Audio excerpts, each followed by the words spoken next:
Finally চলেই যাচ্ছি।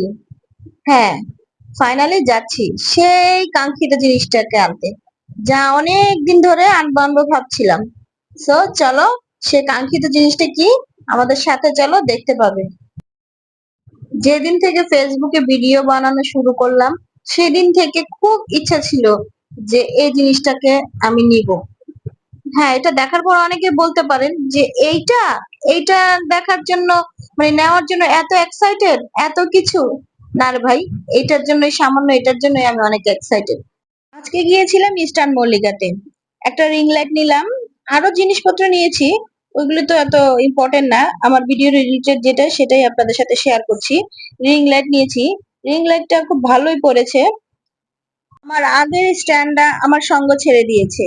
হ্যাঁ, সে এক পায়ে লুলা হয়ে গিয়েছে, তাই আমার নতুন করে আরেকটা সঙ্গীকে এই যে আনতে হলো। আপনাদের সাথে এই তো আনবক্সিং শেয়ার করছি। কখনো আনবক্সিং আমার ভিডিও করা হয় নাই, তো ভাবলাম যে না, একটা করি।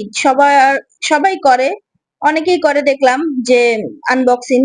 তো আমি কিন্তু অত ভালো আনবক্সিং করতে পারি না, যতটুকু পেরেছি আপনাদের সাথে শেয়ার করলাম। কেমন লাগলো জানাবেন। কোয়ালিটিফুল ভিডিও করার ক্ষেত্রে লাইটিংটা খুবই জরুরি। লাইটিংটা ভালো না হলে ভিডিওটা তেমন একটা ভালো হয় না। লাইটিংটা ভালো হলে ভিডিওটা দেখতেও খুব স্মুথ, খুব সুন্দর লাগে। আর এই লাইটটার মধ্যে অনেকগুলি কালার চেঞ্জিং ছিল, যেমন হোয়াইট, ইয়েলো টাইপ, অনেকগুলি ফাংশন ছিল। তো মোটামুটি ভালোই, আপনারা সবাই নিতে পারেন। ভালোই সার্ভিস দিচ্ছে। ভিডিও তো করলাম, দেখি কতদিন যায়। আল্লাহ হাফেজ, ভালো